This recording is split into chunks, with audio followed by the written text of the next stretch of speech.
Welcome to Spiritual Wisdom Weekly from the Greater Orlando Center for Spiritual Living. Each week, we share practical spiritual insights designed to support your growth, helping you live with more clarity, compassion, and intention. Wherever you're listening from, we're glad you're here. Let's begin.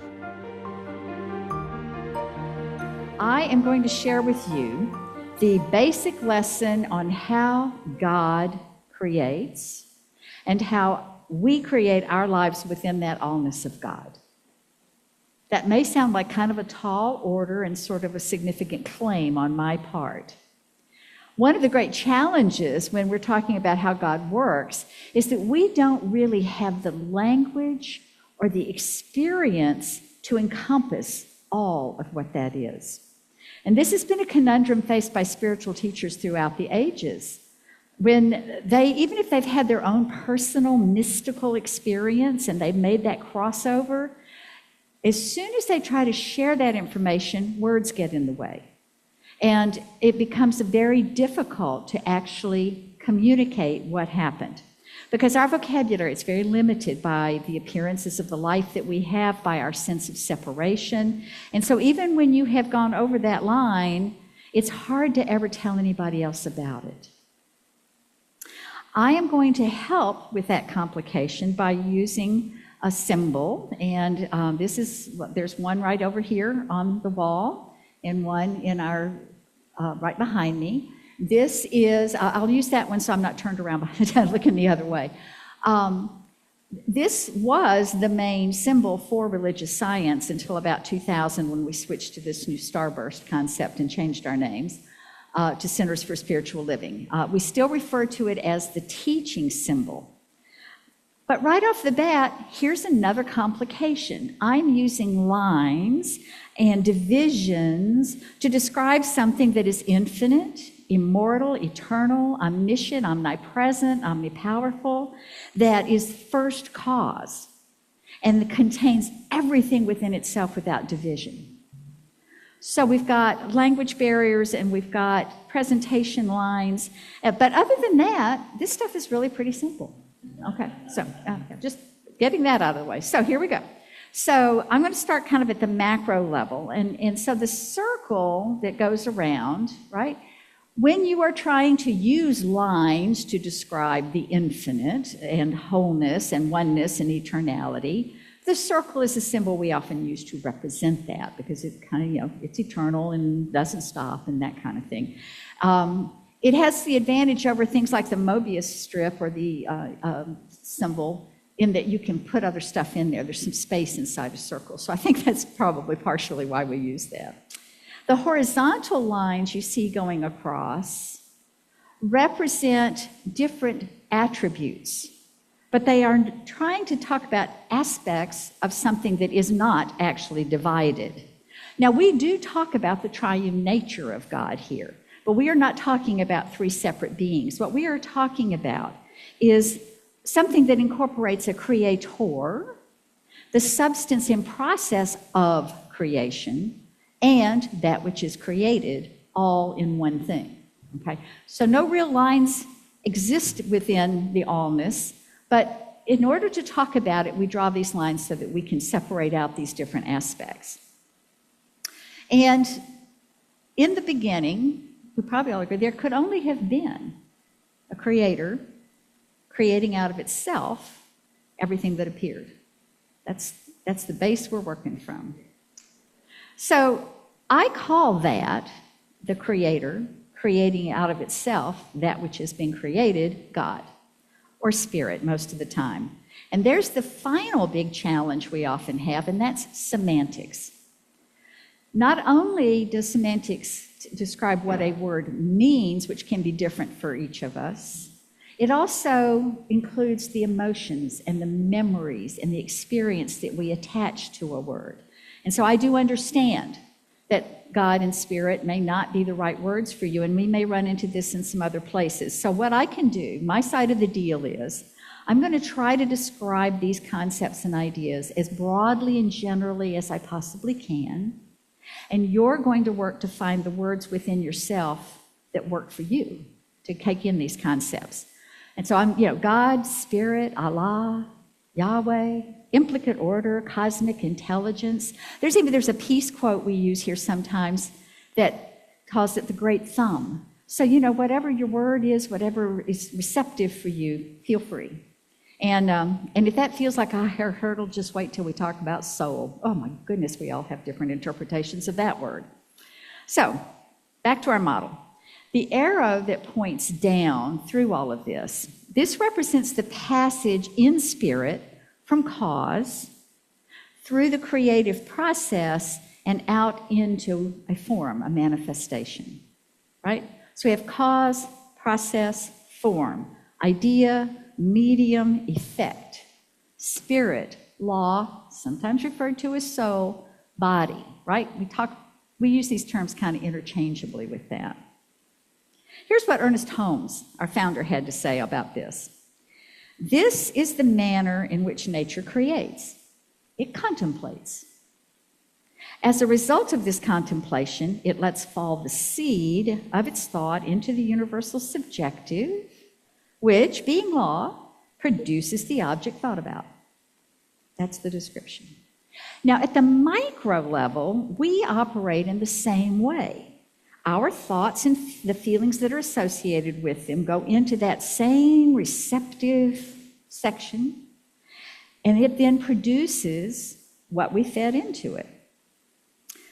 So that represents how we are a subset of all creativity, creating our experience within the larger experience of the world, of the universe. So I'm going to work on making that more clear. It's spring, so I'm going to use planting as a metaphor for this. We've already heard the word seed used.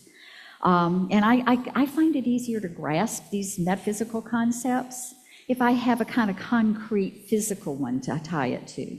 And I'm working on doing themes, so this looks like a garden to me. So I'm wearing a garden full of flowers. So let's garden together.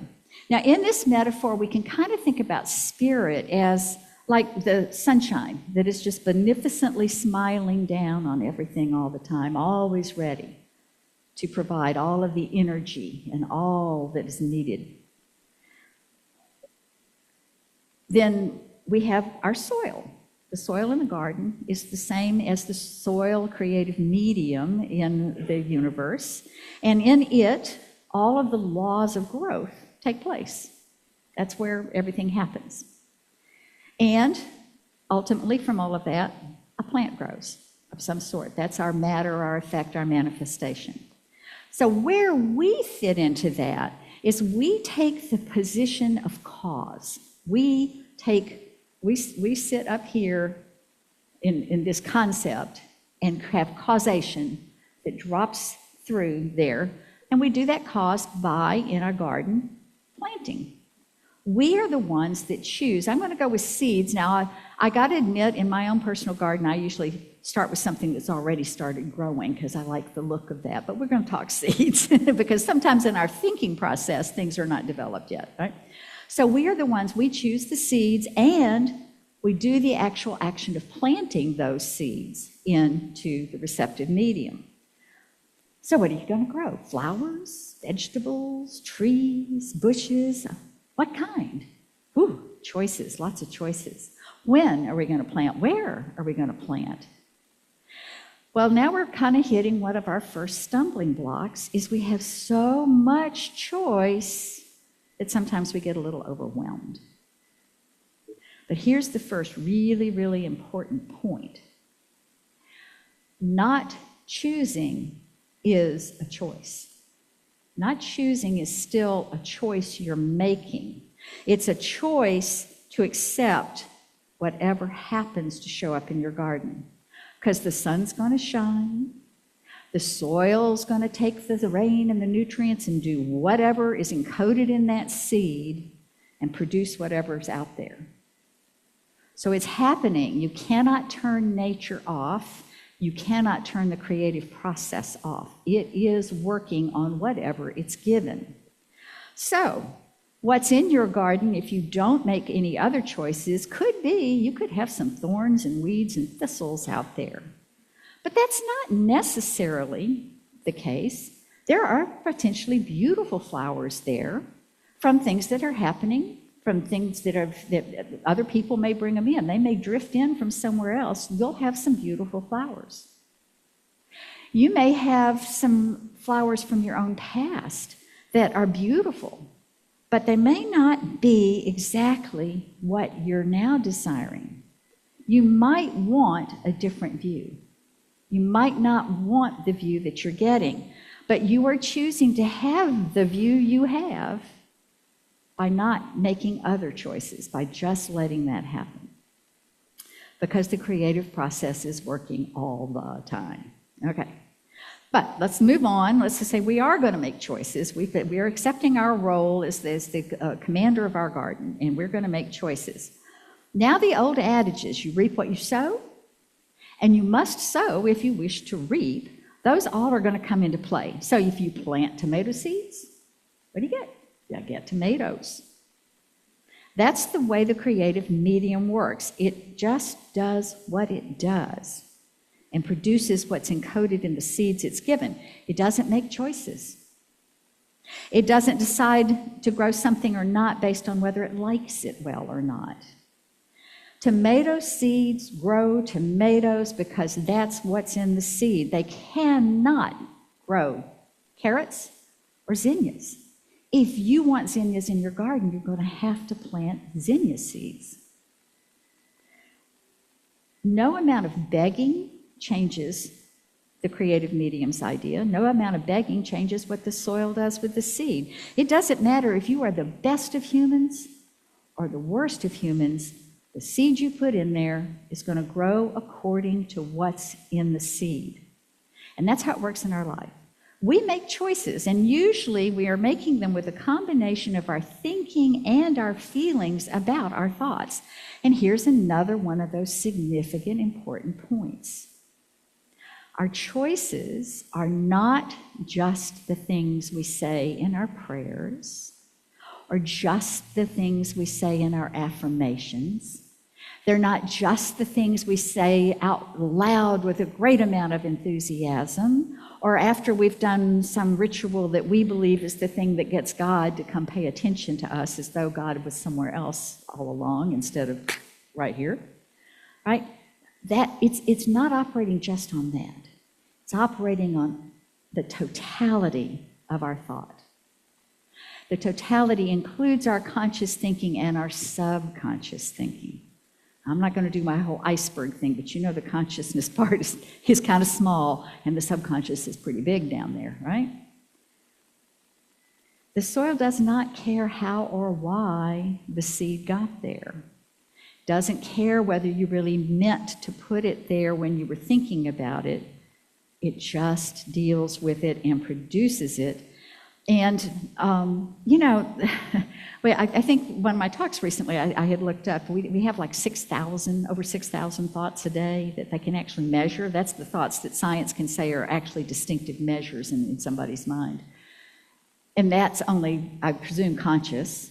So there's a lot of stuff going on there that we are not really planning to plant. But I also gave you that image somewhere along the line of the water, the clear water pouring into the murky. And so no matter how complex, no matter how murky our subconscious has become, no matter what memories and emotions are in there, you can keep pouring in the new and the clear and working to clear that consciousness. So we may be planting seeds that we do want, but it's also highly likely that we are planting all sorts of things that don't represent the life that we really desire.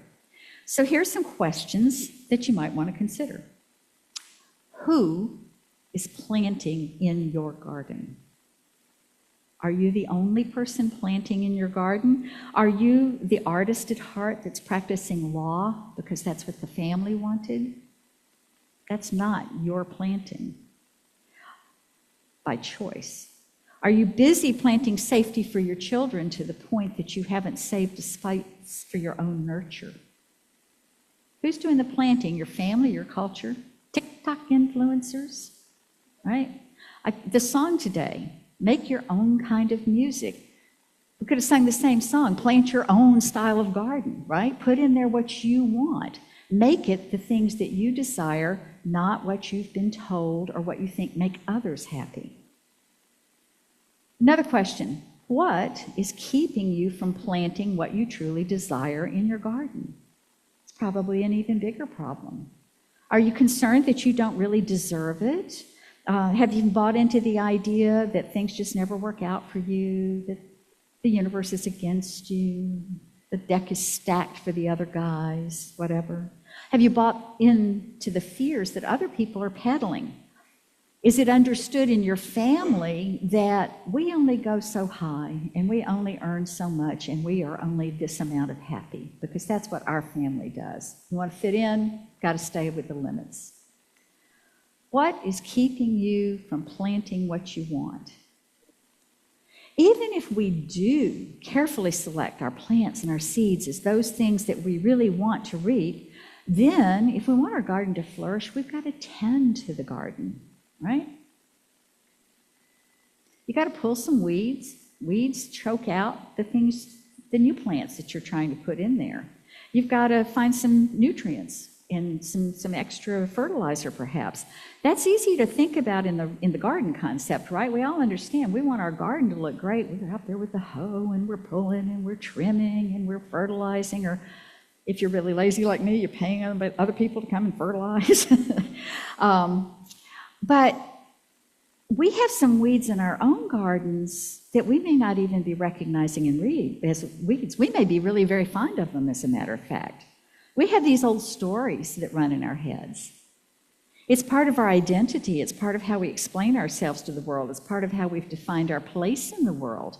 That weed looks pretty good sometimes, and it may be very strong, but it's choking out that new growth that you're planting.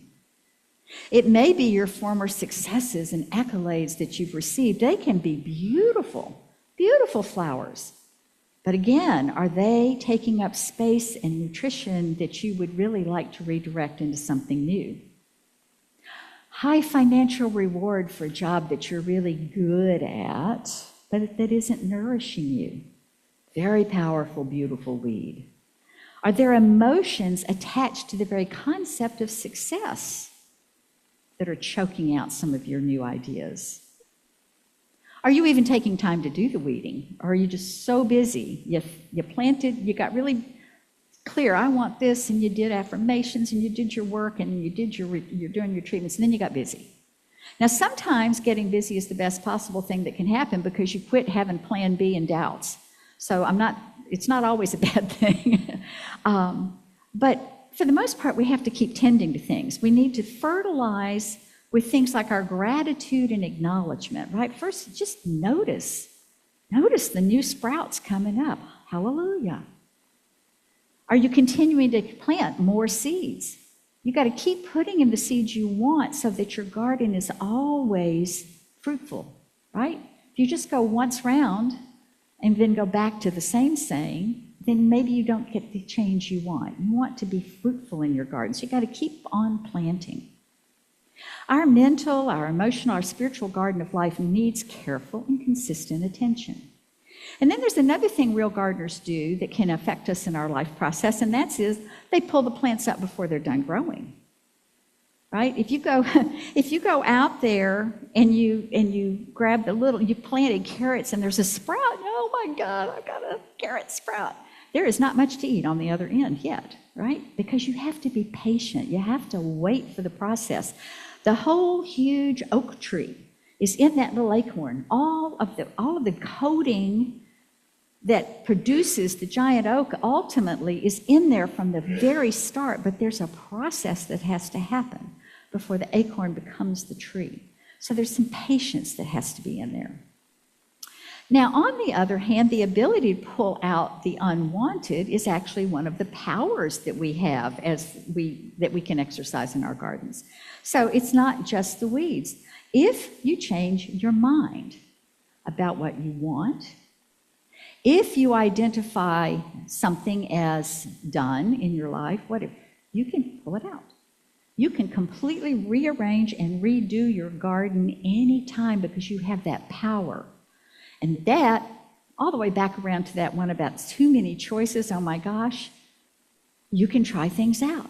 See how they fit, see how they feel, see if they get the results you were looking for. And you get to change your mind and pull.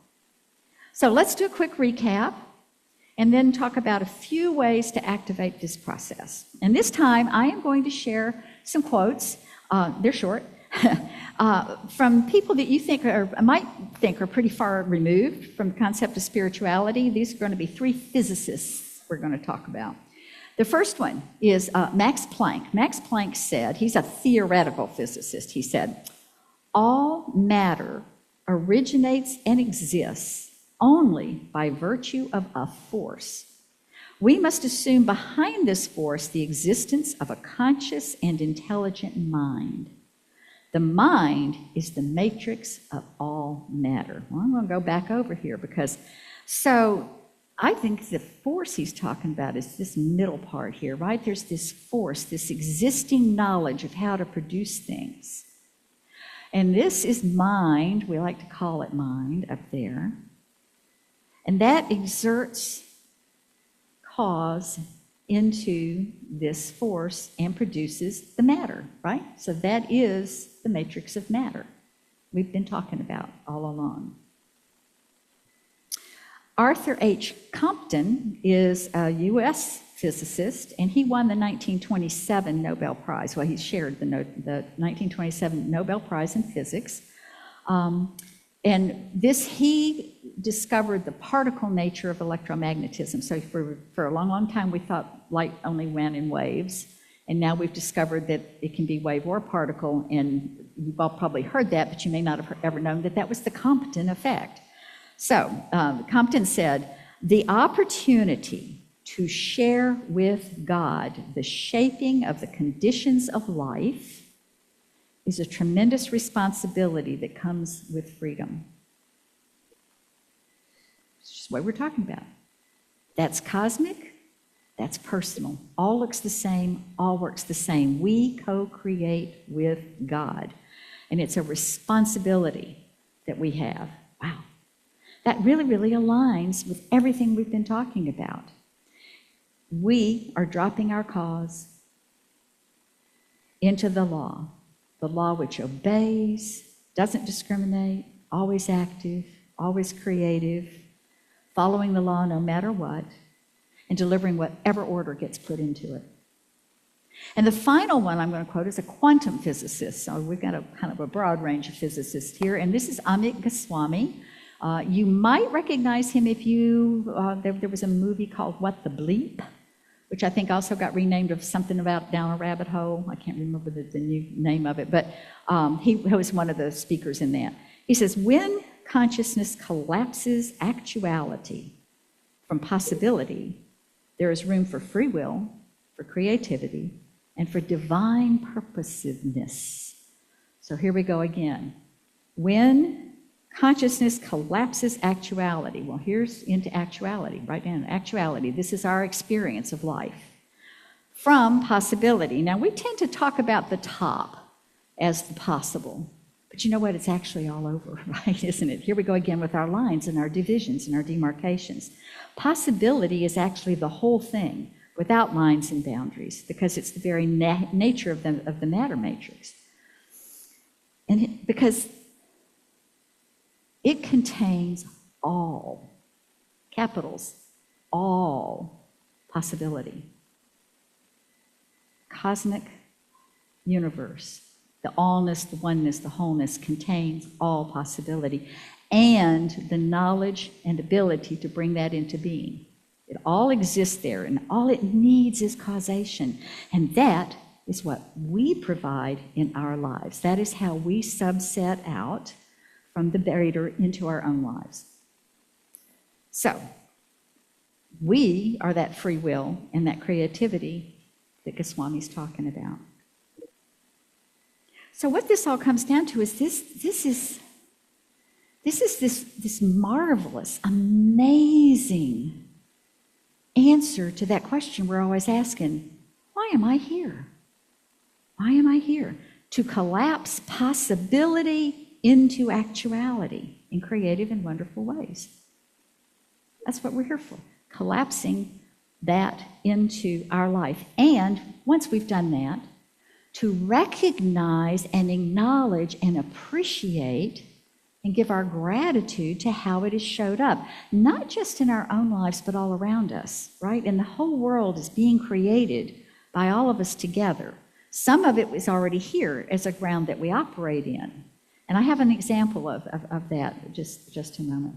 So our job, collapse potential, possibility into actuality, using our creativity and our wonder, and then appreciating what we did. That's why we're here. I have a quote from, this is a religious scientist. This is Dr. Jesse Jennings. He writes the Q&A in our magazine. He is the editor of the book Essential Earnest Homes. It's one of the reasons I was thinking about it. It's one of our required certificated courses, ultimately, if you want to become a practitioner. But he had a little thing I wanted to just share, kind of along these same lines. When we bring ourselves to realize that our ideas and our feelings about them are already totally real when still in mind. So before they do this appearing, they're already real. And not yet in solid form, we will seem to live in the two worlds of potential and actual reality at once, and we'll have achieved mastery in the creative process. So there's a goal for us all, to achieve that place where we understand that the thought itself and the feeling, those of you who have been through some kind of a training here, the technique and the fire, right? The fire is still in our emotions. That gives us mastery. And then here's this example that I'll give you. And this is Thomas, and I call him Troward, some call him Troward. I thought, last night I thought, I am going to settle this. I'm going out there and I'm going to say, pronounce this man's name. Guess what? Troward. Oh my God, whatever. He's one of the guys you're going to study in Roots. Lisa is there'll be a whole section, and he was very influential on Ernest Holmes, and you will actually recognize his writing style in Ernest. I think they're the closest in actual presentation style. But he gives us this image. If you fold a piece of paper into the form of a dart, it will fly through the air by the law of the form which you have given it. If you take the same bit of paper and fold it into the shape of a boat, it will float on water by the law of the new form that you have given it. The thing formed will act in accordance with the form given it, and the same paper can be folded into different forms. But if there were no paper, you could not put it into any shape at all. The dart and the boat are both real, so long as you retain the paper in either of those shapes. But this does not alter the fact that you can change the shapes, though your power to do so depends on the existence of the paper. This is a rough analogy to the relation between the ultimate substance and particular forms, and shows us that neither substance nor shape is an illusion. Both are essential to the manifestation of spirit. Only by the nature of the creative process, the spirit has power to determine what shape substance shall take at any particular time. And I found that really easy to grasp, and a good thing to go back to when I'm thinking about partially all those choices. Because again, we can refold the paper, but we're not supplying the paper. The substance from which we create and the ability to create exists already.